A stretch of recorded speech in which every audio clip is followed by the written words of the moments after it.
to a very special edition of Theme Exploration. My name is Miss Jenny, and in today's lesson, I'm going to get to read to you Johnny Appleseed. If you hear any cars in the background, it's because I'm sitting in a real apple orchard. Whoa! And this is a very special person who helped plant apple orchards all across America. Let's read and learn more about this very special person. Johnny Appleseed. This is a story about Johnny Appleseed. With a name like that, you would think he was make-believe. But Johnny Appleseed was a real person who lived more than 200 years ago. That's right. It was a sunny fall day in Massachusetts when a boy named Johnny Chapman was born. The baby had cheeks as red and round as apples. Johnny's big sister, Elizabeth, was happy to have a little brother. The children played together with whatever they could find.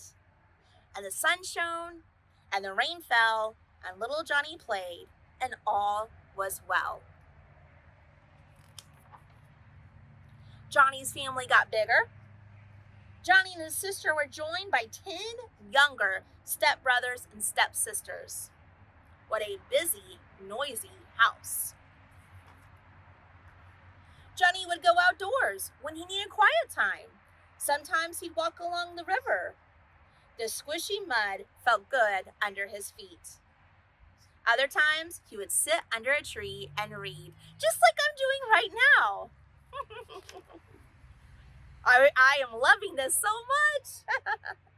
Johnny would watch the animals in the wild, the foxes playing in the meadows, the deer dashing through the woods, and the birds soaring high in the wide blue sky. If he found an injured animal, Johnny would take care of it until the creature was well. Johnny liked being outside. When he got older, he went to work in the apple orchards, just like his great-great-great-great-grandfather long before him. And the sun shone, and the rain fell, and Johnny grew up, and all was well.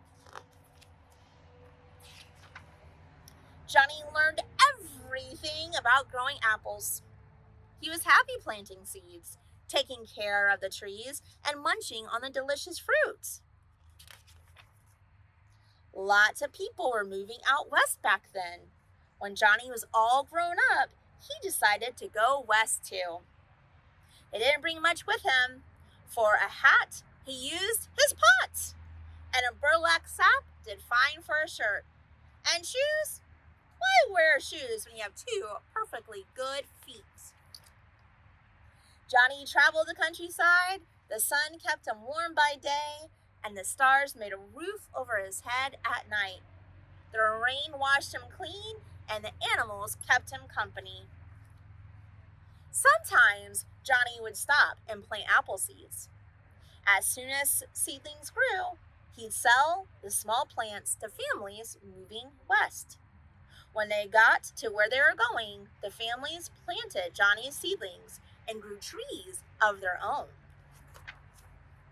Johnny was friends with everyone. Wherever he went, he'd bring seedlings, pitch in with chores, and share stories of his adventures. The seasons passed. Every fall, Johnny gathered seeds from ripe apples. Every spring, he planted the seeds and passed the seedlings to others. He planted so many apples. Bill Edit.